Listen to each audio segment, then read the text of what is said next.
Usai bertemu Ketua Umum PDI Perjuangan Megawati Soekarnoputri, mantan Gubernur Jawa Barat yang juga Wakil Ketua Umum Partai Golkar Ridwan Kamil bertemu dengan bakal calon Presiden Prabowo Subianto. Lalu bagaimana membaca manuver Ridwan Kamil dan bagaimana juga dengan peluangnya menjadi calon Wakil Presiden? Sudah bergabung untuk analisisnya sore ini pengamat politik Karim Suryadi. Prof. Karim, selamat sore, apa kabar?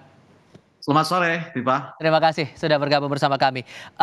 Manuver RK ini menurut Anda ini memang keinginan atau manuver RK pribadi atau jadi bagian dari cek ombak nih oleh Mega maupun juga dengan Prabowo? Ya, pertanyaan yang muncul di dalam benak sebagian besar masyarakat Jawa Barat adalah apakah pertemuan ini atau silaturahim ini, kata Andre Rosiade kan silaturahim ya, apakah silaturahim ini untuk Jabar juara kedua atau silaturahim untuk Indonesia juara gitu ya. Nah, tentu saja yang akan menjawabnya tentu Ibu Mega dengan tim jajaran kerjasamanya, Pak Prabowo dengan jajaran koalisinya. Tetapi terlepas dari jawaban mereka, fakta yang terdedah adalah baik kubu Prabowo maupun kubu Megawati sama-sama membutuhkan Jawa Barat.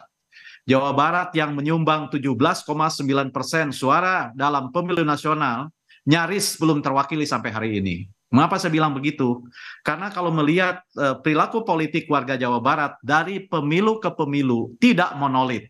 Suaranya tersebar ke beberapa partai dan perolehan partai-partai politik di Jawa Barat itu mirip dengan perolehan suara partai di nasional. Jadi tak salah kalau dibilang Jawa Barat adalah representasi politik nasional. Selain karena jumlahnya yang sangat signifikan, paling banyak loh lebih banyak dibanding Jawa Tengah, lebih banyak dibanding Jawa Timur.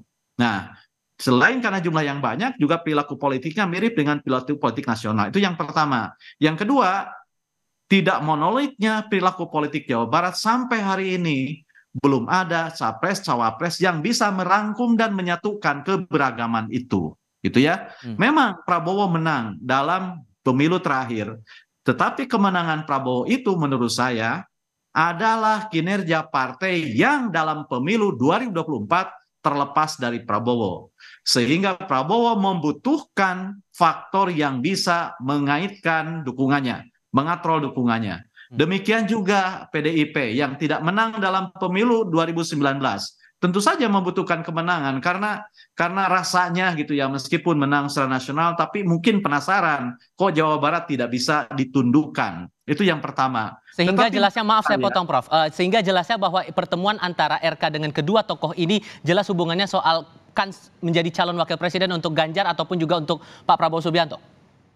Saya tidak mengatakan itu, tapi sulit juga membantah untuk tidak membicarakan itu. Mengapa begitu? Sebab kalau tidak untuk pemilu 2024, mengapa pertemuannya sekarang? Gitu ya. Hubungan Prabowo dengan Ridwan Kamil, hubungan Mega dengan Ridwan Kamil itu sudah terjalin sejak lama, itu yang pertama. Nah, yang kedua, ini kan momentum karena saya bilang tadi, dua kekuatan ini membutuhkan Jawa Barat.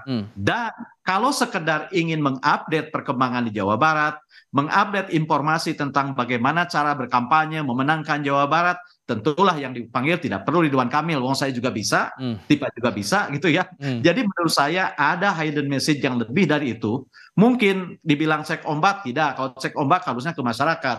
Jadi saya pikir ada proses komunikasi, cuman proses komunikasinya. Apakah Ridwan Kamil sebagai wakil ketua umum Partai Golkar atau sebagai pribadi? Saya cenderung melihat ini faktor Ridwan Kamil dibaca sebagai personal. Kenapa? Karena pertama, dia hadir tidak menggunakan atribut Partai Golkar. Kedua, dia tidak hadir didampingi oleh petinggi Partai Golkar yang lain. Dan Prabowo pun tidak didampingi oleh jajaran pengurus Gerindra. Jadi ini memang sedang berbicara antara Prabowo dengan Ridwan Kamil. Tapi sebelum pertemuan itu pun juga kalau kita lihat kan sebelumnya sudah ada pertemuan antara RK dengan Bu Mega, bahkan sudah terang-terangan ditawarkan sebagai bakal calon wakil presiden begitu.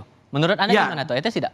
Ya, jangan lupa ketika kita melihat secara teori tentang bagaimana wakil presiden dipilih, teori menyatakan pertama, harus ada sharing tiket ya, sumbangan tiket gitu ya. Apakah sumbangan tiket itu sumbangan dari dukungan secara ideologis, itu tidak masalah.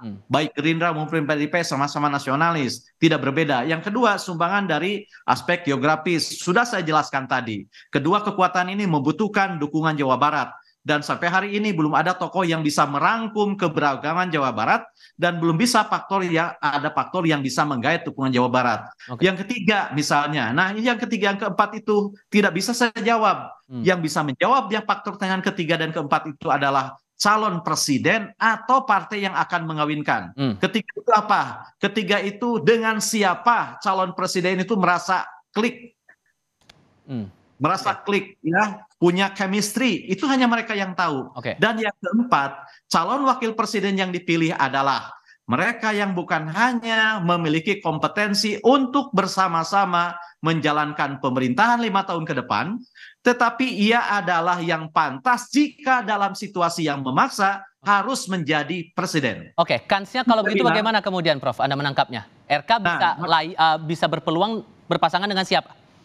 Ya, maka dari itu saya bilang untuk dua faktor yang ketiga dan keempat ini, soal kliknya dengan siapa, soal pesannya dengan siapa, dan apakah misalnya penilaian dinilai Ridwan Kamil itu paling bisa bekerja sama dengan siapa, ya itu hanya Prabowo yang menjawab, hanya bisa Ganjar yang menjawab dengan Ibu Mega gitu ya. Saya hanya bisa memperlihatkan ini rambu-rambu yang harus dijawab oleh mereka. Kalau yang pertama misalnya soal Ridwan Kamil berbagi tiket, ya bisa kita lihat. Dia Jawa Barat 17,9%. Ridwan Kamil bisa menyumbang kebutuhan, ya karena misalnya ia sudah melakukan ekonomi digital di Jawa Barat misalnya, sudah juga memulai program energi terbarukan, begitu itu bisa dibaca. Tapi soal dengan siapa dia merasa klik dan punya vision, dan dengan siapa dia dinilai paling dibutuhkan dan bisa menggantikan 5 tahun ke depan, ya hanya calon presiden yang akan bisa menjawab itu. Tidak bisa mendahului itu. Itu dia. Terima kasih banyak untuk perspektif Anda, Prof. Karim Suradi, sudah dibagikan bersama kami di Kompas TV. Saya selalu, Prof. Selamat sore. Salam damai dari Bandung.